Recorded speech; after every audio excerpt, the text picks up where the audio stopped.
మనుషుల ద్వారా యొక్క సమయంలో మనము వాక్యాన్ని వినబోతున్నాము. మనం గడిచిన కొన్ని వారాల నుండి మనము నిర్గమకాండాన్ని చాలా నెలల నుండి మనం నిర్గమకాండాన్ని మనము యొక్క సంఘంలో మనము వింటున్నాము. పాస్టర్ శ్యామ్ గారు మనకు బోధిస్తున్నారు. ఈ యొక్క రోజు మనము 9వ ఆజ్ఞని మనం చూడబోతున్నాం. నిర్గమకాండము 20వ అధ్యాయము 16వ వచనంలో ఉన్నటువంటి యొక్క 9వ ఆజ్ఞను మనం ఈరోజు నేర్చుకునబోతున్నాం. పిల్లరా, మీలో ఎంతమంది చిన్నతనంలో స్కూల్కి డుమ్మా కొట్టినప్పుడు టీచర్ మిమ్మల్ని అడిగినప్పుడు ఎందుకు స్కూల్కి రాలేదని, మా తాత చనిపోయాడు సార్, మా మామ చనిపోయింది అని ఎంతమంది చెప్పారు? అలానే బస్సులో మీ పిల్లలకి అంటే బస్సు హాఫ్ టికెట్ రావాలని మీ పిల్లల వయసు పెద్దగా ఉన్నా కూడా దాని కొరకు మీ పిల్లల వయసు తక్కువ చెప్పి చాలామంది ప్రయాణించి ఉంటారు. ఎంతమంది ఈ విధంగా చెప్పారు?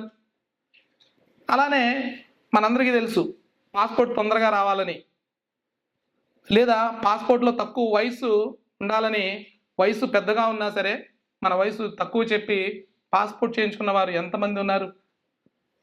ఇవన్నీ గురించి మనం ఆలోచిస్తే మనకు నిజంగా నవ్వు వస్తుంది కదా. కానీ రావాల్సింది నవ్వు కాదు, బాధ, అవమానం. ఈ అబద్ధాలకే ఎందుకు బాధ వస్తుంది, ఎందుకు అవమానం వస్తుంది అని అనుకుంటే అబద్ధం అనే దాన్ని మనం చాలా చులకనగా తీసుకుంటున్నాం కాబట్టి, చాలా తేలికగా ఆ అబద్ధాన్ని మనం తీసుకుంటున్నాం కాబట్టి మనకు అబద్ధం గురించి మనం ఆలోచించినప్పుడు దాని గురించి మనకి బాధ కానీ అవమానం కానీ మనకు కలగట్లేదు మన హృదయంలో. అందుకనే ఎవరైనా అబద్ధం ఆడడం ద్వారా ఎక్కువ డబ్బులు సంపాదించినప్పుడు, అబద్ధం ఆడడం ద్వారా ఏదైనా పొందుకుంటే వారి గురించి మనం విన్నప్పుడు బాగా చేశాడు, బాగా సంపాదించాడు అని అనుకుంటున్నాం. కానీ అబద్ధం అనేటువంటి పాపం చేశాడు అనేటువంటి బాధ మనలో కలగట్లేదు. ఎందుకంటే చాలామంది హృదయాలు పాపంతో బండగా మారిపోయాయి పిల్లరా. మన హృదయాలు యొక్క మృదుత్వాన్ని కోల్పోయాయి. ఆ బాధ అనేది మనలో కలగడం లేదు. ఒక వ్యక్తి పాపం చేసినప్పుడు, నేనైనా నీవైనా పాపం చేసినప్పుడు ఆ పాపం వల్ల కలిగేటువంటి బాధ కలగకుండా మనలో సంతోషాన్ని కలిగజేస్తుంది.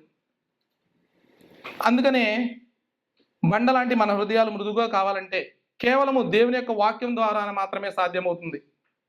ఈరోజు అబద్ధ సాక్ష్యం పలుకోకూడదు అనేటువంటి ఆజ్ఞను గురించి మన మన హృదయాల్ని ఏ విధంగా మార్చుకోవాలో మనము ఈ యొక్క వాక్యం ద్వారా మనం ఆలోచన చేద్దాం పిల్లరా. బహుశా మీలో కొందరు అనుకోవచ్చు, ఏం అబద్ధాలు నేను ఎవరికి చెప్పలేదు, ఎప్పుడు నేను అబద్ధాలు మాటలు నా నోట పలుకలేదు అనుకోవచ్చు. కానీ ఇది నిజమా? మీరు మీ నోటితో ఎప్పుడు అబద్ధాలు పలకలేదా? నేను ఎప్పుడు అబద్ధాలు చెప్పలేదని చెబితే ఆ మాటను బట్టి ఇప్పుడే మీరు అబద్ధం ఆడినట్టు.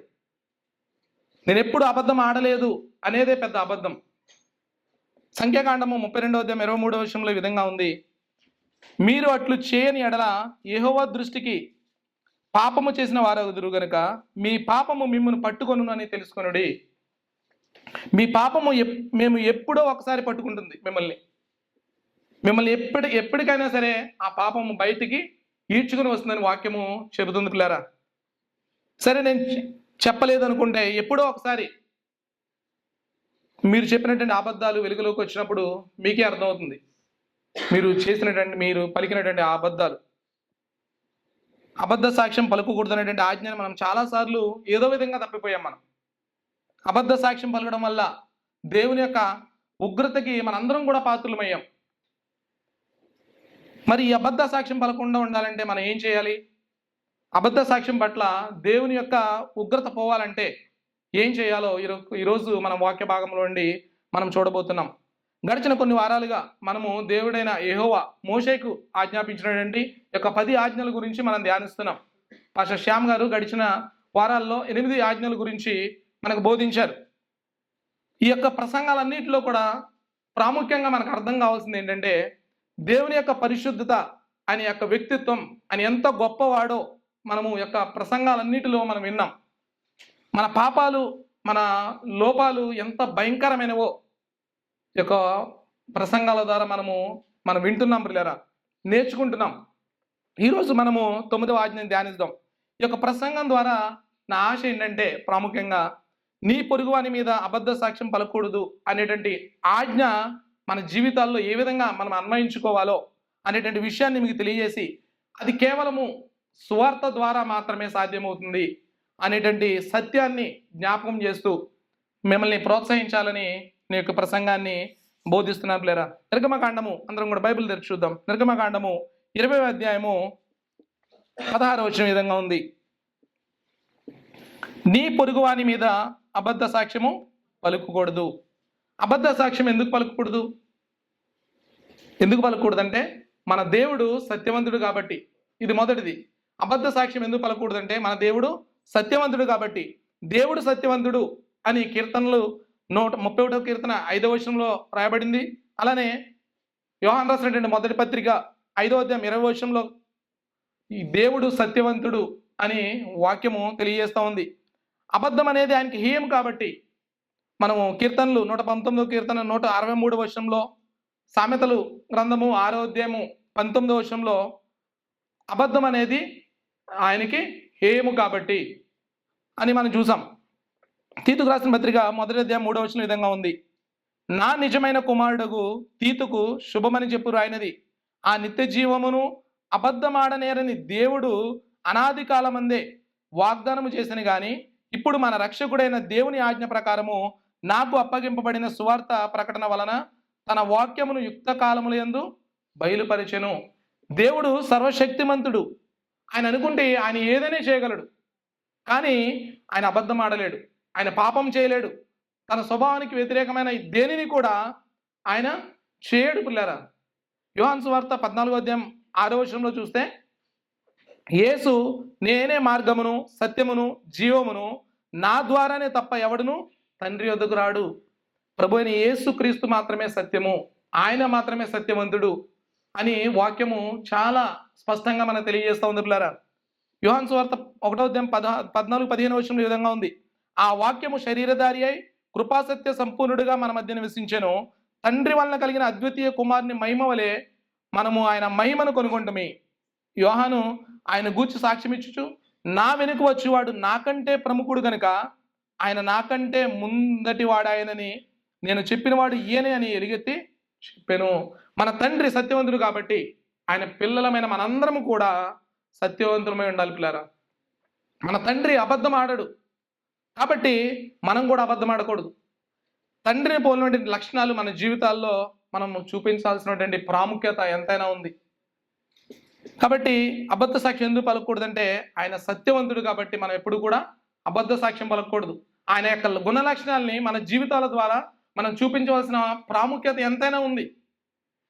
కాబట్టి ఆయన సత్యవంతుడు, ఆయన పిల్లలుగా మనం కూడా సత్యవంతులుగానే మనం బ్రతకాలి. దాని కొరకే మనం పిలువబడ్డాం. ఇది మొదటి విషయం. ఎందుకు అబద్ధం ఆడకూడదంటే దేవుడు సత్యవంతుడు కాబట్టి.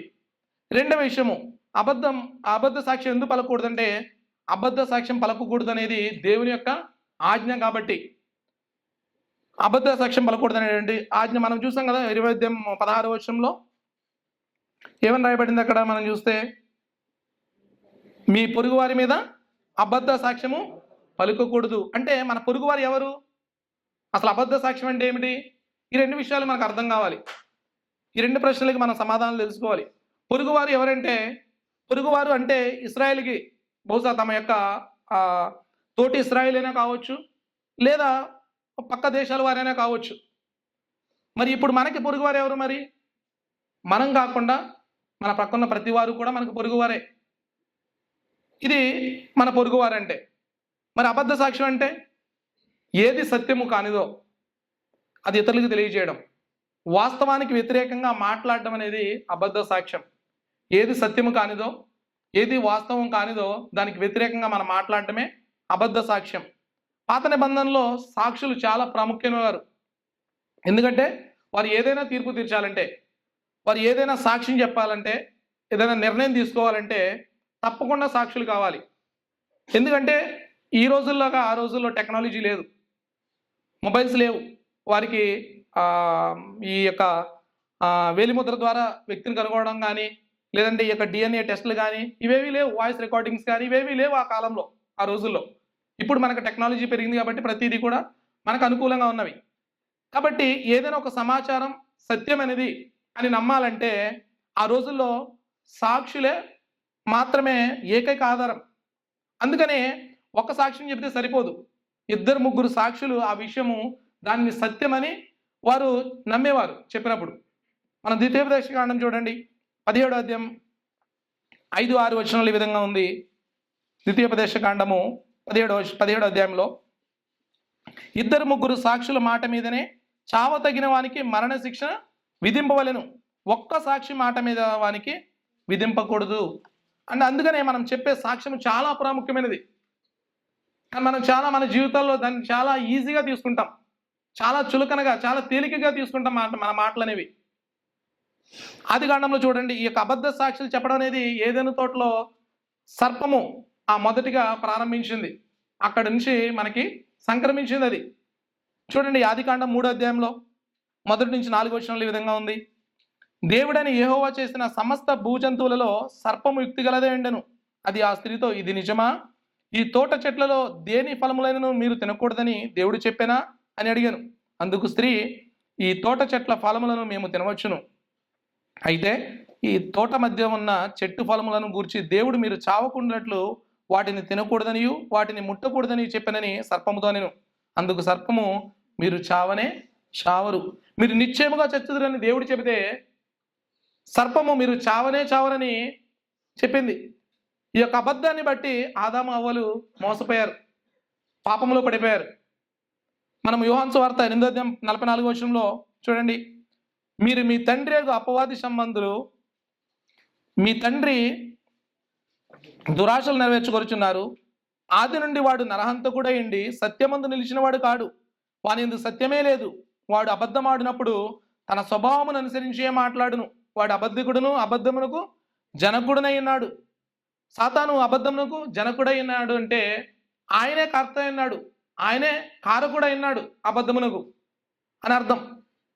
కాబట్టి అక్కడ మనము ఆదాము హవ్వల విషయంలో మనం చూసాం ఏదైనా తోటలో. అక్కడి నుంచి యొక్క అబద్ధం అనేది మనకు సంక్రమించింది పిల్లరా. బిల్లీ గ్రాహం అనేటువంటి దైవజనుడు ఏమన్నాడంటే, నీవెప్పుడైతే అబద్ధం ఆడతావో అప్పుడు నీవు సాతాను యొక్క భాషను మాట్లాడుతున్నావు అని అర్థం అన్నాడంట. మనం ఎప్పుడైతే అబద్ధం ఆడుతున్నామో అబద్ధానికి జనకుడైనటువంటి, అబద్ధానికి కర్త అయినటువంటి ఆ సాతాను యొక్క భాషను మనం మాట్లాడుతున్నట్టే అర్థం పిల్లరా. సో ఎప్పుడైతే మనం అబద్ధం ఆడతాం అప్పుడు మనము సాతాన్ని పోలి నడుచుకుంటున్నాం, సాతాన్ని అనుసరిస్తున్నాం, సాతాను యొక్క ఆ యొక్క లక్షణాలని మన యొక్క జీవితాల్లో మనం చూపిస్తున్నాం అని అర్థం చేసుకోవాలి. ఇది చాలా భయంకరమైన శిక్ష పిల్లరా. ప్రకటన గ్రంథము 20వ అధ్యాయంలో 8వ వచనంలో ఈ విధంగా ఉంది, అబద్ధికులందరిని కూడా అగ్ని గంధకంలో మండు గుండంలో పాలు పొందుదురు, ఇది 2వ మరణము. అంటే అబద్ధికులందరూ కూడా పరలోకం రాజ్యం వెళ్ళలేరు, కానీ వారు నిత్య నరకంలో అగ్ని గంధకంలో ఆ యొక్క మండుచున్నటువంటి నరకానికి ఖచ్చితంగా వెళతారు అని వాక్యం చెప్తుంది. కాబట్టి ఇది చాలా భయంకరం ఈ యొక్క అబద్ధ సాక్ష్యం అనేది. కానీ అబద్ధాలంటే చాలా చులకంగా తీసుకుంటాం, మనం చాలా కామెడీగా తీసుకుంటుంటాం. కానీ అబద్ధాలు చెప్పడాన్ని బట్టి తీవ్రమైనటువంటి ఆ యొక్క శిక్ష ఉంది అనే విషయాన్ని మనం గమనించాలి. చిన్నప్పుడు మనకు స్కూల్లో టీచర్ అడిగినప్పుడు ఎందుకు స్కూల్ రాలేదంటే మనలో చాలా మంది ఇలా చెబుతుంటాం కదా, మా తాత చనిపోయాడని, మా మామ చనిపోయిందని, ఇలా చాలాసార్లు మనము చెబుతుంటాం. కానీ ఇది ఇప్పుడు మనకు గుర్తు చేసుకోవాల్సింది, మనకు నవ్వొస్తుంది కానీ ఇది నవ్వాల్సిన విషయం కాదు పిల్లరా. అబద్ధం అనేది మన చిన్నతనం నుంచి ఎలా అలవాటు అయిపోయిందంటే, మన అబద్ధం చెప్పినప్పుడు కూడా దాని గురించి బాధ అనేది మన హృదయాలు కలగడం లేదు, సిగ్గు అవమానం అనేది మన జీవితాల్లో రావడం లేదు. అది అలవాటుగా అయిపోయింది మన చిన్నతనంలో నుండే. కానీ పిల్లరా, మనం అబద్ధం నిమిత్తం మనం సిగ్గుపడాలి, అవమానం పొందాలి, దాని గురించి మనము పశ్చాత్తాపడాలి మన జీవితాల్లో. ఎందుకంటే అబద్ధ సాక్ష్యం పలకూడదు అనేది ఈ యొక్క ఆజ్ఞను మనం నెరవేర్చాలంటే మొదటిగా మనలో యొక్క పక్షపాత వైఖరి అనేది మనం లేకుండా చూసుకోవాలి. మనం చాలాసార్లు పలానా వ్యక్తి మా ఊరికి చెందినవాడు, ఈయన నా భాషకు చెందినవాడు, ఈయన మా కంపెనీకి చెందినవాడు అని ఆయన సపోర్ట్ చేస్తూ మన అబద్ధాలు చెబుతుంటాం.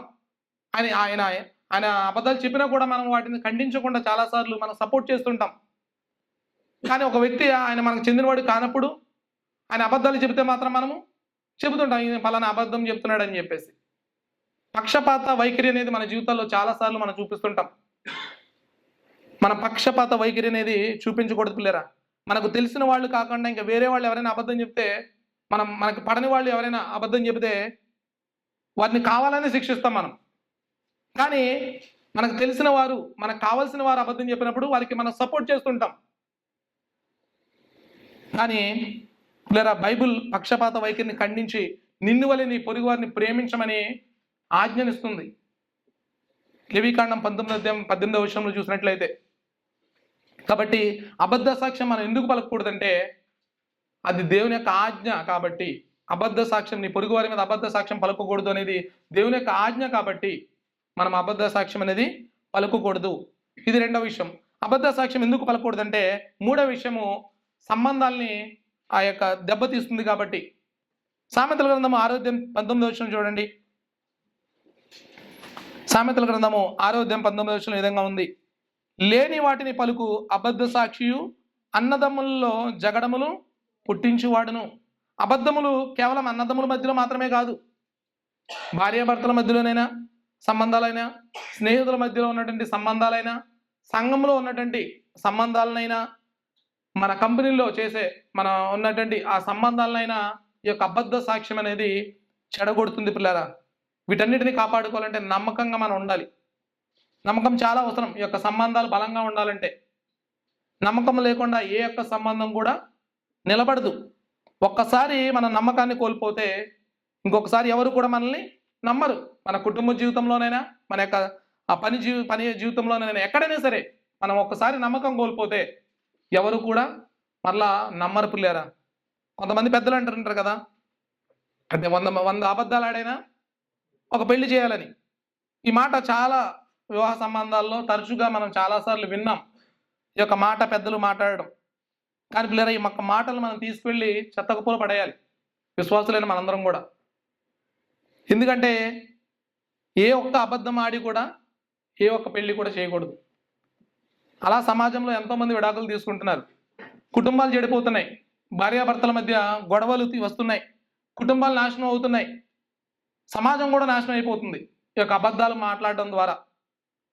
ఎందుకంటే వివాహ విషయంలో సంబంధాలు చూసేటప్పుడు ఉన్నది ఉన్నట్లుగా చెప్పండి.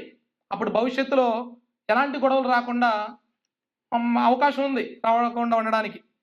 అబ్బాయి చాలా ఆత్మీయుడు, ప్రతి వారం కూడా ఆదివారం సంఘానికి వెళ్తాడు, మంచిగా ఉద్యోగం చేసుకుంటున్నాడు, మంచి శాలరీ వస్తుంది అని అబద్ధం ఆడి ఒక వివాహం చేస్తే ఆయన యొక్క నిజ స్వరూపం బయటపడినప్పుడు ఎంత భయంకరంగా వారి యొక్క కుటుంబ జీవితం ఉంటుందో ఆలోచించేయండి. దాన్ని బట్టి ఈ యొక్క సమాజం ఎంత పరిస్థితి ఏర్పడుతుందో మీరు ఒకసారి చూడండి. సంబంధాలు అనేవి చెడిపోతుంటాయి పిల్లరా. కాబట్టి అబద్ధ సాక్ష్యం చెప్పడం అనేది ఒక వ్యక్తి మంచి పేరుని చెడగొడుతుంది. కొన్నిసార్లు ఈ యొక్క అబద్ధ సాక్ష్యం చెప్పడం ద్వారా వ్యక్తి ప్రాణాలను కూడా కోల్పోయేలా చేస్తుంది. మనము బైబిల్లో చూస్తే ఉదాహరణకి 1 రాజులు చూడండి, 21:13 1 రాజుల గ్రంథము 21:13 ఈ విధంగా ఉంది. అప్పుడు పనికి మాలిన 2 మనుషులు సమాజంలో ప్రవేశించి అతని ఎదుట కూర్చుండి నాబోతు దేవునిని రాజును దూషించనని జనుల సమక్షమున నాబోతు మీద సాక్ష్యము పలుకగా వారు పట్టణము బయటికి అతనిని తీసుకొని పోయి రాళ్లతో చావగొట్టరి. చూసారా పిల్లరా, అబద్ధ సాక్ష్యం పలకడం వల్ల ప్రాణాలు కోల్పోయేటువంటి అవకాశం కూడా ఉంది.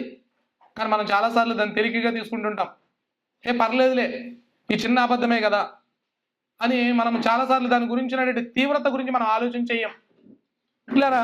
అందుకనే దేవుడు ఒక వ్యక్తిపై అబద్ధ సాక్ష్యానికి సాహసించే వారికి ఆ వ్యక్తి నిజంగా ఒకవేళ నేరం చేస్తే ఆ యొక్క వ్యక్తి పైన ఏ శిక్ష పడుతుందో ఈ యొక్క అబద్ధ సాక్ష్యం చెప్పే వారి పైన కూడా అదే శిక్ష విధిస్తాడు. అందుకని మన ద్వితీయోపదేశకాండం 19:16-19 ఈ విధంగా ఉంది. అన్యాయపు సాక్ష్యము ఒకరి మీద చెప్పుటకు ఒకడు నిలువబడి నేరము మోపుటకై అబద్ధమాడిన ఎడల ఆ వివాదము గల 2 మనుషులు యెహోవా సన్నిధిని అనగా ఆ కాలంలో ఉన్న యాజకుల ఎదుటను న్యాయాధిపతుల ఎదుటను నిలవలెను. ఆ న్యాయాధిపతులు బాగుగా విమర్శించిన తర్వాత వాని సాక్ష్యము అబద్ధ సాక్ష్యమై తన సహోదరుని మీద వాడు అబద్ధ సాక్ష్యము చెప్పిన సంగతి వెల్లడి అయిన ఎడల వాడు తన సహోదరునికి తలంచినట్లే వానికి చేయవలెను. అట్లు మీ మధ్య నుండి ఆ చెడుతనమును పరిహరించుదురు. అంటే ఏ అబద్ధ సాక్ష్యం అయితే ఒక వ్యక్తి పైన మోపాడో అదే శిక్ష ఆయనకి విధించవాలని వాక్యం చెబుతోంది ఆ వ్యక్తి పైన. ప్రస్తుతం ఉన్నటువంటి ఈ యొక్క న్యాయస్థానాలు ఇలాంటి శిక్షణ అమలు చేయకపోయినప్పటికీ ఈ యొక్క అబద్ధికులందరికీ కూడా దేవుడు నిర్ణయించినటువంటి ఆ శిక్ష మాత్రము జరగబోతుంది లేరా. దాని నుండి మాత్రం మనం తప్పించుకోలేం. అబద్ధ సాక్ష్యాలు చాలాసార్లు ఒక వ్యక్తి ప్రాణాలు కూడా కోల్పోవడానికి దారి తీస్తుంటాయి. కాబట్టి చాలా జాగ్రత్తగా మనం మాట్లాడే ప్రతిదీ కూడా సత్యమై ఉండాలి. దానికి దగ్గరగా, వాక్యానికి దగ్గరగా మనము ప్రయత్నం చేయాలి. దేవుడు సహాయం చేస్తాడు తప్పకుండా. ఎందుకు మనం అబద్ధ సాక్ష్యాలు పలకూడదంటే అవి సంబంధాలని మనకి విడదీస్తుంది కాబట్టి. ఇవి 3 విషయాలు. ఎందుకు మనం అబద్ధ సాక్ష్యాలు పలకూడదంటే దేవుడు సత్యవంతుడు కాబట్టి, రెండవది దేవుడు ఆజ్ఞాపించాడు కాబట్టి, మూడవది సంబంధాలని దెబ్బతీస్తుంది కాబట్టి మనం ఎప్పుడు కూడా అబద్ధ సాక్ష్యములను మనం పలుకకూడదు. మరి అబద్ధ సాక్ష్యం పలుకోకుండా మనం తీసుకోవాల్సిన జాగ్రత్తలు ఏమిటి? మరి మనము హెడెల్బర్గ్ క్యాటిజం అనేటువంటి దాని గురించి మనం ధ్యానం చేస్తున్నాం ప్రసంగాల్లో.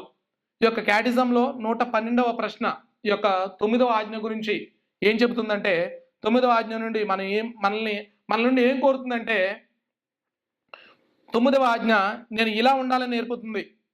మొదటిది ఏంటంటే, ఎవరి మీదనైనా అసత్య సాక్ష్యం పలుకకూడదు. మన ఎవరి గురించైనా మంచి విషయాలు చెప్పడానికి మన మాటలు రావు, కానీ ఎవరి గురించైనా చెడ్డ విషయాలు చెప్పడానికి, వారి యొక్క బలహీనతలు చెప్పడానికి చాలాసార్లు మనం సిద్ధంగా ఉంటాం.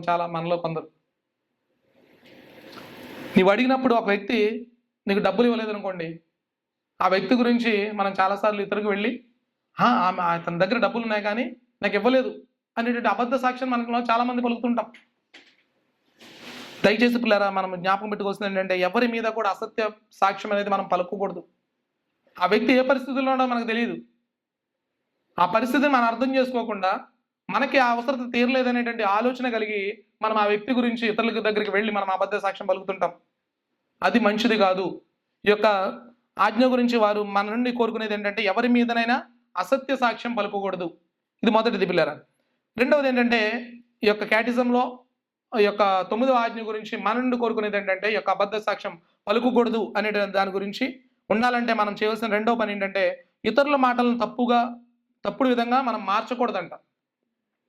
ఎదుటి వ్యక్తిని అపార్థం చేసుకోవడం కూడా మనం చేయకూడదు. కొంతమందిని మనం ఎదుటి వారిని తొందరగా అపార్థం చేసుకుంటాం. ఒక వ్యక్తి అనారోగ్యంగా ఉన్నప్పుడు, బ్రదర్ మీరు బాగున్నారా అని అడిగామనుకోండి, అంటే నా గురించి తెలుసు కదా నేను అనారోగ్యంగా ఉన్నానని, అయినా కూడా నన్ను అడుగుతాడా నేను బాగాలేదని అనేటువంటి అపార్థం చేసుకుంటారు చాలామంది. స్త్రీలు కూడా అంతే. ఫోన్ చేసినప్పుడు బహుశా, సిస్టర్ మీరు బాగున్నారా అంటే, నన్నే బాగున్నారా అని అడుగుతావా అనేటువంటి ఆలోచన ధోరణిలోకి వెళ్ళిపోతున్నారు. అంటే ఇవన్నీ కూడా మాట్లాడేది సత్యమైన ఉన్నప్పుడు కూడా అవతల వ్యక్తి ఆ మాటని వక్రీకరిస్తున్నారు.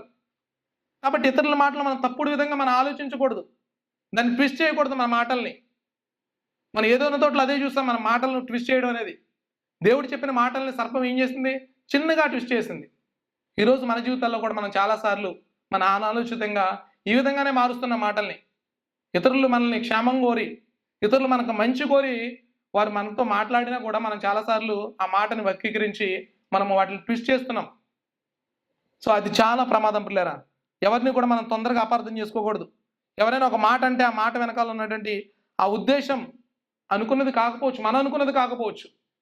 ఒకవేళ నీకు ఆ మాట ద్వారా బాధ కలిగి ఉండవచ్చు, కానీ నువ్వు ఆవిడ్ని వెళ్ళి అడగాలి, అలా నువ్వు మాట్లాడడం ద్వారా నాకు ఈ విధంగా అనిపించింది, ఇది కరెక్టా కాదా అనేది మీరు తెలుసుకోకుండా ఆ మాటని మీరు ట్విస్ట్ చేయకూడదు పిల్లరా. దాన్ని మనము మార్చకూడదు. ఇది రెండో విషయం. మూడవది, గాసిప్ చేయకూడదు. మనం ఈ యొక్క 9వ ఆజ్ఞ మన నుండి కోరుకునేది ఏంటంటే, మనం గాసిప్ చేయకూడదు. అంటే చాడీలు చెప్పకూడదు, పుకార్లు చెప్పకూడదు. చాడీలు అంటే ఒక వ్యక్తి గురించి వేరొక వ్యక్తికి తప్పుగా చెప్పడం. ఇలా చెప్పడం ద్వారా వేరే వ్యక్తి గురించి ఆ వ్యక్తిలో తప్పుడు అభిప్రాయాన్ని మనం కలిగి చేస్తూ వాళ్ళకంటే నేను గొప్పవాడిని అనేటువంటి దాన్ని రుజువు చేయడానికి మనం చాలాసార్లు చేస్తుంటాం ఈ యొక్క గాసిప్స్ అనేవి. సామెతల గ్రంథం చూడండి, 18వ వచనం ఈ విధంగా ఉంది, కొండెగాని మాటలు రుచిగల భోజనములు అవి కడుపులోనికి దిగిపోవును. అంటే అర్థం, ఎవరైనా చాడీలు చెప్తే వారికి కడుపు నిండినట్టుగా ఉంటుందంట. చాలామంది భోంచేయరు కూడా. ఒకరు చాడీలు చెబుతుంటే వాళ్ళు వింటూనే ఉంటారు. అంటే వాళ్ళకి ఆకలి తీరిపోతుంది వాళ్ళ కడుపులో. వాక్యం అదే చెబుతుంది. కొండెగాని మాటలు రుచిగల భోజనములు అవి లో కడుపులోనికి దిగిపోవనంట. అంటే రుచికరమైన భోజనంగా ఉంటుంది వాళ్ళకి. చాడీలు చెబుతుంటే వినేవాళ్ళకి ఆ విధంగా ఉంటుందని చాలా మందికి. సో ప్రియులారా, ఇలాంటి చాడీలు ఎవరు కూడా చెప్పకూడదు. ఎవరైనా ఇలా చెబితే ఆ చాడీలు కూడా వినకూడదు. చాడీలు చెప్పే వాళ్ళకి ఎంత శాపం వస్తుందో ఆ చాడీలు వినేవాళ్ళకి కూడా అంతే శాపం వస్తుందని బైబిల్ చెబుతుంది పిల్లారా. కాబట్టి పుకార్లు అనేవి మనం చెప్పకూడదు. నిర్ధారణ లేనటువంటి సమాచారాన్ని కూడా మనం పంచకూడదు. ఈ సోషల్ మీడియా వచ్చినప్పటి నుండి చాలా అసత్యాలు ప్రచారం అవుతున్నాయి. ఏదైనా వాట్సాప్లో మెసేజ్ రాగానే మనం అది నిజమో కాదో కూడా ఆలోచించాం. వెంటనే ఒక 50 మందికి మనం ఫార్వర్డ్ చేస్తుంటాం. ఈ విధంగా రూమర్స్ మనము స్ప్రెడ్ చేస్తుంటాం. కొంతమంది యూట్యూబ్లో డబ్బులు సంపాదించడానికి చాలా వింత టైటిల్స్ పెడుతుంటారు. ఇది మీరు చదవాలి అంటే అది మనం ఏదో మన ఉత్సుకత ఎలా ఉంటుందని మన హృదయం లోపల తప్పకుండా మనం అది ఓపెన్ చేయాలని. దాని ఉండేటువంటి ఆ యొక్క హెడ్డింగ్ వేరు, లోపల చూసే విధానం వేరు. మీరు ఒకసారి ఆలోచించండి. మీరు ఇది చూడకపోతే మీకు నష్టం అని ఒక టైటిల్ ఉందనుకోండి, తప్పకుండా మనం ఓపెన్ చేస్తాం. చూసిన తర్వాత ఏముంటుంది, కూరగాయలు ఎలా కట్ చేయాలి, లేకపోతే ఉదయం పూట మీరు మంచిగా నీళ్లు తాగాలి అనేటువంటి విషయాలు ఉంటాయి. ఇలా మనం చూస్తుంటే సోషల్ మీడియాలో విపరీతమైనటువంటి మనము ఈ విషయాలు భయంకరంగా స్ప్రెడ్ అవుతున్నాయి పిల్లరా. ఈ రూమర్స్, చాడీలు ఇవంటి కూడా చాలా విషయాలు మనం చూస్తుంటాం. ఇలా ప్రజల్లో ఉన్నటువంటి అతి ఉత్సాహాన్ని క్యాచ్ చేసుకునే ఈ యొక్క యూట్యూబర్స్ ధనాన్ని సంపాదిస్తున్నారు. ప్రతిరోజు సోషల్ మీడియాలో చాలా పుకార్లు వస్తున్నాయి. మనం వాటన్నిటిని కూడా మనము కంట్రోల్ చేసుకోవాలి మన జీవితాల్లో. ఎవరో ఒకరు మీ యొక్క వాట్సాప్ ఒక మెసేజ్ పంపించగానే దాన్ని అసలు మీరు వినరు, కానీ ఇతరులకు మాత్రం ఫార్వర్డ్ చేస్తుంటారు. అది మంచిది కాదు పిల్లరా. ఇది కూడా ఒక భాగమే చాడీలు చెప్పడంలో, రూమర్స్ మనము దాన్ని స్ప్రెడ్ చేయడంలో ఇది కూడా ఒక భాగమే. కాబట్టి చాలా జాగ్రత్తగా మీరు విన్నది సత్యమో కాదో, మీరు చూసింది సత్యమో కాదో అది తెలిసినప్పుడు, అది నిర్ధారణ అయినప్పుడు దాన్ని మీరు ఇతరులకు షేర్ చేయండి, అది మంచిది. కానీ వాక్యం చెబుతుంది చాడీలు చెప్పడము పాపము, దేవుని దృష్టికి తీవ్రమైనటువంటి పాపం. కాబట్టి ఇది చాలా జాగ్రత్త. కాబట్టి అబద్ధ సాక్ష్యం పలుకకూడదు అంటే మనము దీన్ని కంట్రోల్ చేసుకోవాలి, చాడీలు చెప్పడం అనేది. సో ఇంకొక విషయం ఏంటంటే 4వ మాట, ఎవరినైనా చట్టానికి వ్యతిరేకంగా తొందరపాటుగా ఎదుటి వ్యక్తి మాట వినకుండా తీర్పు తీర్చకూడదు. మనం చాడీలు ఈ యొక్క 4వ మాట మనం చూస్తే, అంటే ఎవరైనా ఏదైనా గొడవ పడినప్పుడు వారిని సమాధానపరచమని మీ దగ్గరకు వచ్చినప్పుడు ఇరుపక్షాల వారి యొక్క ఆవేదనను, ఇరుపక్షాల వారి యొక్క వివరణ మీరు పూర్తిగా వినాలి, జాగ్రత్తగా వినాలి. ఎవరో ఒకరి మాటలు విని ఎదుటి వ్యక్తి మీద మనము తీర్పు తీర్చకూడదు పిల్లరా. ఇద్దరి మాటలు విని ఎవరిది చట్టపరంగా, ఎవరిది వాక్యానుసారంగా ఉందో, తప్పు చేశారో వారిని మనం ప్రేమపూర్వకంగా సరిచేయాలి. ఇది చాలా ఇంపార్టెంట్ పిల్లరా. చాలా తొందరపడి మనం నిర్ణయాలు తీసుకుంటాం, తొందరపడి తీర్పు తీరుస్తుంటాం ఎదుటి వారిని. కాబట్టి ఈ విషయంలో చాలా జాగ్రత్త. ఇది 4వ విషయం. 5వ విషయం, మనం సత్యాన్ని ప్రేమించాలి. మనం అబద్ధ సాక్ష్యం పలకుండా ఉండాలంటే మన జీవితాల్లో మనం సత్యాన్ని ప్రేమించాలి. ఎఫెసీయులకు రాసిన పత్రిక చూడండి 4వ అధ్యాయం 15వ వచనంలో, ప్రేమ కలిగి సత్యము చెప్పుచు క్రీస్తు వలె ఉండుటకు మనం అన్ని విషయములలో ఎదుగుదుము. అలానే 25వ వచనంలో, మీరు అబద్ధమాడుట మాని ప్రతి వాడును తన పొరుగువానితో సత్యమే మాట్లాడవలెను. అంటే సత్యాన్ని ప్రేమించాలి, సత్యాన్ని ప్రకటించాలి, సత్యంగా మనం జీవించాలి, సత్యానికి సాక్షులుగా మనం బ్రతకాలి. ఈ లోకంలో చాలామంది ఉద్యోగం కోసం వెతుకుతున్నప్పుడు మన సివి మనం సివిలు ఒకసారి చూస్తే వారు చదవని చదువులు, వారు చేయని ఉద్యోగాలు, వారికి లేని ఎక్స్పీరియన్స్ సివిల్లో మనం పొందుపరుస్తుంటారు. ఎందుకంటే కాపీ పేస్ట్ కదా మన యొక్క సివిలు. చాలా తక్కువ మంది యొక్క సివిలు మాత్రమే వాస్తవానికి దగ్గరగా ఉంటుంటాయి. కానీ చాలా ఎక్కువ మంది వారి యొక్క సివిల్లో తప్పుడు సమాచారాన్ని ఇస్తున్నారు. 5 సంవత్సరాలు నేను హైదరాబాద్లో మంచి బెస్ట్ ఒక హోటల్లో నేను మేనేజ్మెంట్ చేశాను, ఎక్స్పీరియన్స్ ఉంది నాకు. ఇలా నేను పలానా మంచి కంపెనీలో ఒక మేనేజర్ పోస్ట్ చేశాను అని చెబుతూ సివిలో పొందుపరుస్తుంటారు. పిల్లరా, ఇలా అబద్ధాలు ఆడుతూ ఉద్యోగాలు సంపాదించడానికి ప్రయత్నం చేస్తుంటారు. మరి నిజంగా మీలో ఎంతమంది సివిలు వాస్తవానికి దగ్గరగా ఉన్నాయి? మీరు చదువుకున్న చదువులు, మీరు రాసినటువంటి ఆ సివిలో ఉన్నటువంటి చదువులు నిజంగా వాస్తవానికి దగ్గరగా ఉన్నాయా? కొంతమంది టైపింగ్ సెంటర్లకు వెళ్ళి చాలా వారు చెప్పు క్రీస్తు వలె ఉండుటకు మనం అన్ని విషయంలో కూడా ఎదగాలి. మన అన్ని విషయంలో బలహీనమే, కానీ క్రీస్తు వలె సత్యము చెప్పడానికి, సత్యాన్ని ప్రేమించడానికి మనం అన్ని విషయాల్లో కూడా ఎదగమని వాక్యం చెబుతుంది. కాబట్టి పిల్లరా, దయచేసి సత్యాన్ని ప్రేమించే వారంగా మనం ఉండాలి. ఇంకొక విషయం ఏంటంటే నిజాయితీగా మాట్లాడాలి. కొన్ని మనం మాట్లాడేటప్పుడు మన యొక్క స్వార్థం, మన స్వయం గురించి చాలాసార్లు ఆలోచిస్తూ అన్యాయంగా మాట్లాడే అవకాశాలు ఉంటాయి. ఆ విషయాల్లో చాలా జాగ్రత్తగా ఉండాలి. ఉన్నది ఉన్నట్లుగా మనం మాట్లాడాలి, అంతేగాని ఉన్నది లేనట్లుగా, లేనిది ఉన్నట్టుగా మనం మాట్లాడకూడదు. ఎందుకంటే బ్రదర్ మీరు ఎలా ఉన్నారని అన్నప్పుడు, మీ యొక్క ఆత్మీయ స్థితి ఎలా ఉంది అన్నప్పుడు, కొంతమంది పాపంలో బ్రతుకుతూ ఉండు కూడా వాళ్ళు ఏం చెప్పరు బయటికి, నేను బాగున్నాను బ్రదర్, చాలా బాగున్నాను బ్రదర్, చాలా బాగుంది నా ఆత్మీయ స్థితి అని చెబుతుంటారు. మంచిది కాదు పిల్లరా. మీ యొక్క తోటి సహోదరుడు మంచి ఆత్మీయ సహోదరుడు అయినప్పుడు, మీ యొక్క ఆత్మీయ స్థితి ఈ విధంగా ఉన్నప్పుడు, మీ యొక్క పాపంలో పడి దానికి బానిసగా దానికి బతుకుతున్నప్పుడు, దాని నుంచి బయటికి రావడానికి నీ తోటి సహోదరుడితో షేర్ చేసుకోవచ్చు. ఆయన అడిగినప్పుడు నువ్వు సత్యమే మాట్లాడాలి, నిజాయితీగా మాట్లాడాలి. బ్రదర్ నేను ఈ యొక్క పాప విషయంలో నేను పోరాడుతున్నాను, ఈ యొక్క పాపాన్ని నేను అధిగమించలేకపోతున్నాను, దయచేసి నా గురించి ప్రార్థన చేయండి, దేని యొక్క సాయం నేను వేడుకొనిలాగా నా గురించి ప్రార్థన చేయండి అని నిజాయితీగా మనం ఒప్పుకోవాలి కొన్ని విషయాలు. కానీ దాన్ని మనం దాచిపెట్టి, మన యొక్క ఆత్మీయ స్థితి గురించి కూడా మనం దాచిపెట్టి చాలాసార్లు నిజాయితీగా మనం మాట్లాడడం, ఇది కూడా మంచిది కాదు పిల్లరా. మనం తప్పకుండా నిజాయితీగా మనం మాట్లాడాలి. ఇంకొక విషయం ఏంటంటే నీవు సత్యమని నమ్మిన దాన్ని బలంగా పట్టుకోవాలి. మనం ఏదైతే సత్యమని తెలుసుకున్నామో వాక్యం ద్వారా దాన్ని బలంగా మనం పట్టుకోవాలి. మన తల్లిదండ్రులు చెప్పినా, మన ఉద్యోగంలో మన బాస్ చెప్పినా కూడా సత్యం వైపు మనం నిలబడడానికే మనం ప్రయత్నం చేయాలి. అబద్ధాన్ని ఆడడానికి ప్రేరేపించినా కూడా మనం తప్పకుండా సత్యాన్ని పట్టుకునే దాని కొరకే మనం నిలబడగలగాలి. సత్యం కొరకు నిలబడి, బైబిల్లో అనేక మంది మనం బైబిల్ క్యారెక్టర్స్ చూస్తున్నాం, వారు హతసాక్షులుగా మారిపోయారు. దేవుని కొరకు, సత్యం కొరకు నిలబడి, సత్యం కొరకు నిలబడడం అంటే వాక్యానుసారంగా మనం నిలబడాలి. వాక్యం ఏం చెబుతుందో దానికి తగినట్టుగా మన నిర్ణయాలు కానీ, మన ఆలోచనలు కానీ, మన తీర్పులు కానీ ప్రతిదీ కూడా వాక్యానుసారంగా మనం నిలబడగలగాలి. కాబట్టి ఏది సత్యమో దాన్ని మనం ఏదైతే సత్యమని నమ్ముతున్నామో దాన్ని మనం బలంగా పట్టుకోవాలి. ఎవరో ఒకరు చెబితే, ఎవరో దగ్గర స్నేహితుడనో, నా బంధువనో, నా తల్లిదండ్రులు చెప్పారనో, నా భార్య చెప్పిందనో కాదు, కానీ అది సత్యమో కాదో నువ్వు నమ్మిన సత్యాన్ని నువ్వు బలంగా నిలబడగలగాలి, దాన్ని పట్టుకోవాలి పిల్లరా. అలానే చివరి విషయము, మరియు నా పొరుగు వారి గౌరవం, పేరు ప్రతిష్ట కాపాడడానికి, పెంపొందించడానికి శక్తి మేర అంతా కూడా చేయాలంట. అంటే నా పొరుగు వారి గౌరవం కాపాడడానికి, వారి యొక్క పేరు ప్రతిష్ట కాపాడడానికి, వారిని పెంపొందించడానికి మన యొక్క శక్తి మేరకు కూడా మనము చేయాలంట అదంతా. మన సామెతలు 22వ అధ్యాయం చూడండి, మొదటి వచనంలో ఈ విధంగా ఉంది, గొప్ప ఐశ్వర్యము కంటే మంచి పేరును, వెండి బంగారముల కంటే దయను కోరదగినవి.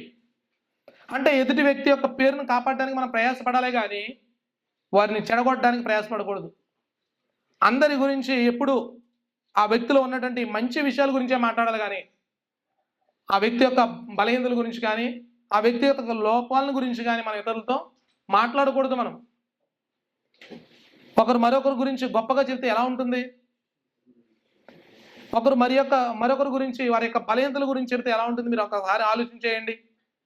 ఒక వ్యక్తి సంఘంలో ఎవరు కూడా ఎదుటి వ్యక్తి యొక్క బలహీనతల గురించి కానీ వాళ్ళతో తప్పుగా మాట్లాడకూడదు పిల్లరా. మనం ఎప్పుడు ఎదుటి వాళ్ళ గురించి మంచిగా మాట్లాడుతూ వారిని ప్రోత్సహించే వారంగా మాత్రమే ఉండాలి, కానీ వారిని కించపరిచే వారంగా మాత్రం మనము మాట్లాడకూడదు పిల్లరా. మనందరం కూడా మన తోటి సహోదరుల యొక్క గౌరవాన్ని, వారి పేరు ప్రతిష్టతలను కాపాడడానికి మనం ప్రయాసపడాలి, మన శక్తి మేరకు మనం ప్రయత్నించాలి. కానీ చాలాసార్లు దానికి వ్యతిరేకంగా ప్రవర్తిస్తుంటాం. మన తోటి సహోదరుల యొక్క గౌరవాన్ని, వారి యొక్క పేరు ప్రతిష్టతల్ని దెబ్బతీసేటువంటి మాటలు మనం మాట్లాడుతుంటాం, అగౌరవపరుస్తాం, వారి మీద చాలా సిల్లీ జోక్స్ వేస్తుంటాం, వారి యొక్క క్యారెక్టర్ని దెబ్బతీసేటువంటి మాటలు మాట్లాడుతుంటాం మనం. పిల్లల చాలా జాగ్రత్త. వారు మనకంటే చిన్నవారైనా, వారు మనకంటే చిన్న ఉద్యోగం చేస్తున్నా, వారు మనకంటే పెద్ద ఉద్యోగం చేస్తున్నా వారిని మనం గౌరవించాలి. మన మాటలు మనం చాలా జాగ్రత్తగా మాట్లాడాలి.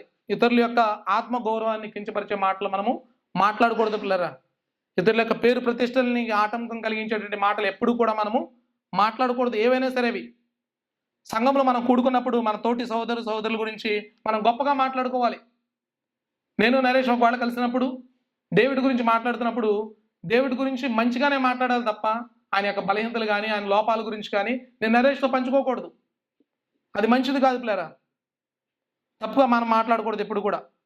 ఎందుకంటే మన యొక్క సొంత కుటుంబంలో ఒక వ్యక్తి గురించి, మన సొంత కుటుంబంలో ఉన్నటువంటి వ్యక్తి గురించి ఒక వ్యక్తి వచ్చి మాట్లాడినప్పుడు మనకు బాధ అనిపిస్తుందా లేదా? బాధ అనిపిస్తుంది. ఎందుకు నా తల్లి గురించి అంటున్నావు, లేదంటే నా భార్య గురించి చెబుతున్నారని నన్ను అడుగుతాం వెంటనే.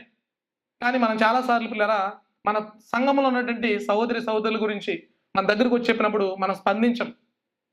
వారి గురించి చెబుతుంటే వింటుంటాం మనం తప్పుగా చెప్పినప్పుడు. ఎందుకంటే వారిని మన కుటుంబ సభ్యులుగా భావించట్లేదు మనలో చాలామంది. దయచేసి జ్ఞాపకం చేసుకోండి పిల్లరా, మనందరం కూడా దేవునికి సాక్షులుగా ఉండడానికి సృష్టింపబడ్డాం. ఆదాము అవ్వలు ఏదైనా తోటలో దేవునికి సాక్షులుగా ఉండాలనే దేవుడు సిద్ధపరిచాడు. కానీ వారు దేవుని అవమానపరిచే పని చేశారు. వారు దేవుడు అబ్రహామును ఎన్నుకొని తనకు సాక్షిగా ఉండమని సెలవిచ్చాడు. అలా దేవుడు చాలామందిని ఎన్నుకొని తనకు సాక్షిగా బ్రతకమని సెలవిచ్చాడు. కానీ ఈరోజు మనందరినీ కూడా రక్షించింది అందుకే. ఎందుకంటే మనందరం కూడా ఈ పాప లోకంలో దేవునికి సాక్షులుగా ఉండాలనే దేవుడు మనల్ని రక్షించాడు పిల్లరా. అపోస్తుల కార్యాలు 1వ అధ్యాయం 8వ వచనం చూడండి.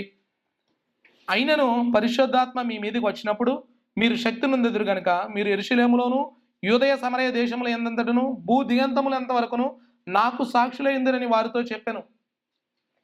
అంటే ప్రభువైన యేసుక్రీస్తు వారి యొక్క శిష్యులు ఈ భూ దిగంతముల వరకు వెళ్ళి దేవునికి సాక్షులై ఉన్నారని వాక్యం చెప్తుంది. కాబట్టి దేవునికి శిష్యులున్న మనందరం కూడా ఎందుకు పిలువబడ్డాం? ఆయనకి సాక్షులుగా ఉండడానికి పిలువబడ్డాం. దేవుడు మనందరిని రక్షించింది కూడా మనం దేవునికి సత్యమైన సాక్షులుగా ఉండాలని.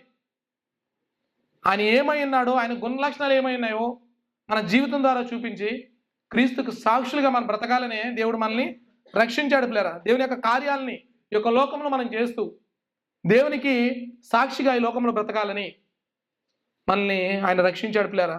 మరి మనలో ఎంతమంది దేవుడిని లోకానికి చూపించే సత్యమైన సాక్షులుగా మనం బ్రతుకుతున్నాం? ఇక ప్రపంచ మానవ చరిత్రలో ఎప్పుడును ఎన్నడూను అబద్ధం ఆడని, అబద్ధం చెప్పని ప్రభు అయిన యేసుక్రీస్తు వారిని ఒక అబద్ధకునిగా చేసి ఆయన మీద నిందలు వేసి సిలువను వేశారు పిల్లరా. ఆయన మీద అబద్ధ సాక్ష్యం పలికి సత్యమునకు సాక్షి అయిన ప్రభు అయిన యేసుక్రీస్తు వారిని ఆ యొక్క కల్వరి సిలువలో మరణించేలా ఆయన తీశారు పిల్లరా. మరి ప్రభు అయిన యేసుక్రీస్తు వారిపై ఇన్ని అబద్ధ సాక్ష్యాలు పలికినా వారిని శిక్షించగా, వారిని ప్రేమించి వారి కొరకు మరణించి పాపక్షమాపణని మనందరికీ కూడా అనుగ్రహించాడు ప్రభు అయిన యేసుక్రీస్తు వారు. మరి క్రీస్తు మన అబద్ధాల కొరకు, మన పాపాల కొరకు ఆయన మరణించాడు. మరి మళ్ళీ మనం అబద్ధాలు ఆడుతూ, మళ్ళీ అబద్ధ సాక్ష్యాలు పలుకుతూ మరలా మనం దేవుని సిలువేస్తున్నామేమో. దయచేసి మనం ఒకసారి మనం జ్ఞాపకం చేసుకుందాం. కొంతమంది ఎంత మేధావులు అంటే దేవునితో కూడా ప్రార్థనలు అబద్ధం ఆడతారు. తమ వ్యక్తిగత జీవితం గురించి, ఆత్మీయ జీవితం గురించి దేవునికి తెలియజేయకుండా అన్నీ బాగానే ఉన్నాయన్నట్టుగా వారు ప్రార్థిస్తుంటారు. దేవునికి హృదయమును అంతరంద్రియమును తెలిసినటువంటి దేవుడు. ఒకవేళ మనం అనుకుంటుంటాం చాలాసార్లు దేవుణ్ణి మోసం చేస్తున్నానని, కానీ దేవుడు మోసపడుతులేదా? మన హృదయమును అంతరంద్రియమైన దేవుడు. నిన్ను నీవే మోసపరుచుకుంటున్నావు. నువ్వు దేవుడిని మోసపరుస్తున్నాను అనుకుని నిన్ను నీవే మోసపరుచుకుంటున్నావు. మన ఆత్మీయ జీవితం గురించి దేవునికి సమస్తము తెలుసు. మన హృదయమును అంతరంద్రియమును ప్రతిదీ కూడా ఆయనకు తెలుసు. కాబట్టి ఆయన ఎదుట మనము నిజాయితీగా మన యొక్క హృదయాన్ని తెరచి, దేవా నేను ఇది, నా స్థితి ఇది అని దేవుని పైన మనం ఆధారపడాలి. మన జీవితాల్లో మనం చాలాసార్లు కప్పుకుంటున్నాం. దయచేసి పిల్లరా, దేవుణ్ణి మోసం చేస్తున్నామని మీరు మోసపోకండి. దేవుడు కృపగలవాడు. మనకందరికీ కూడా రెండవ అవకాశం ఇస్తున్నాడు. ప్రతిసారి పాప బంధకాల్లో ఉండి మనల్ని విడిపించి ఆయన మనల్ని బయటకు తీసుకొచ్చేటువంటి గొప్ప దేవుడు మనం ప్రభు అయిన యేసుక్రీస్తు వారు. మనం చేసే ప్రతి పాపము మనకు ఒక విషయాన్ని జ్ఞాపకం చేస్తుంది పిల్లరా. మనం బలహీనం, మనం పాపం చేస్తాం. మన మీద మనం ఆధారపడితే ఎప్పుడు కూడా మన ఆత్మీయ జీవితంలో మనం ఎదగలేం. అందుకనే క్రీస్తు వైపు పరిగెత్తాలి, క్రీస్తును హత్తుకోవాలి, క్రీస్తు యొక్క కృప పైన ఆధారపడాలి అనేటువంటి విషయము మనం పాపం చేసిన ప్రతిసారి మనల్ని జ్ఞాపకం చేస్తూనే ఉంటుంది. కాబట్టి పిల్లరా, మనగా ఎప్పటికీ కూడా మనము యొక్క అబద్ధ సాక్ష్యం పలుకకూడదు అనేటువంటి ఆజ్ఞను మనం నెరవేర్చలేము. కాబట్టి ప్రభు అయిన యేసుక్రీస్తు వారు ఈ భూమి మీదకి వచ్చి ఆయన పరిపూర్ణంగా ఈ యొక్క ఆజ్ఞని ఆయన నెరవేర్చి మన కొరకు మన స్థానంలో ఆయన ఆ కల్వరి సిలువలో మరణించి మన కొరకు ఒక గొప్ప రక్షణ భాగ్యాన్ని మనకు దయచేశాడు. మనం ఆయన సాక్షులుగా ఉండాలని, ఆయన సత్యవంతుడు కాబట్టి ఆయన సత్యాన్ని మనం ప్రేమించాలని, ఆయన పిల్లలుగా ఆయన యొక్క గుణ లక్షణాలని మన జీవితాల్లో మనం చూపించాలనే ప్రభువైన యేసుక్రీస్తు వారు మనల్ని రక్షించారు. కాబట్టి పిల్లరా, మనందరం కూడా మరి క్రీస్తుని హత్తుకొని క్రీస్తు వైపు పరిగెత్తాలనేటువంటి ఆలోచన మనం కలిగి ఉంటున్నామా? దయచేసి మనల్ని జ్ఞాపకం చేసుకుందాం. ఈ యొక్క ఆజ్ఞను నెరవేర్చడం ద్వారా మనం రక్షింపబడలేదు పిల్లరా. మనం రక్షింపబడ్డాం కాబట్టే దీన్ని మనం నెరవేర్చడానికి దేవుడు సహాయం చేస్తున్నాడు. మనం ఈ విధంగా బ్రతకమని దేవుడు మనకు సెలవిస్తున్నాడు. ఆయన మన స్థానంలో బ్రతికాడు కాబట్టి మనం వాక్యానికి దగ్గరగా బ్రతకడానికి ప్రయత్నం చేయాలి. ఆయన మనకు సహాయం చేస్తాడు. మనం చాలాసార్లు అనుకుంటాం వాక్యం విన్న తర్వాత, బ్రదర్ ఈ విధంగా చేయగలమా, ఈ విధంగా సాధ్యపడుతుందా అనుకుంటాం చాలాసార్లు. సాధ్యపడుతుంది పిల్లరా. దేవుడు చేస్తాడు, మనం కాదు. మన జీవితాన్ని ఆయనకు అప్పగించుకోవాలి. మనం ఆయనకు మరుగుగా మనం బ్రతకలేం.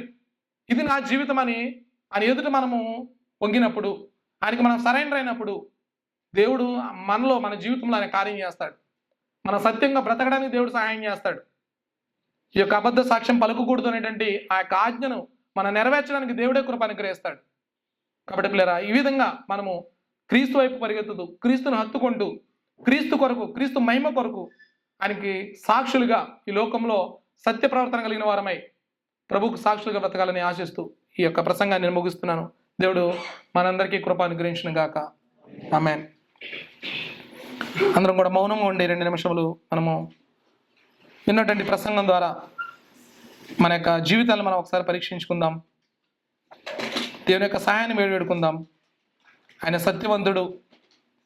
ఆయన మనల్ని అబద్ధ సాక్ష్యం పలుకకూడదనేటువంటి ఆజ్ఞ మనకు అనుగ్రహించాడు.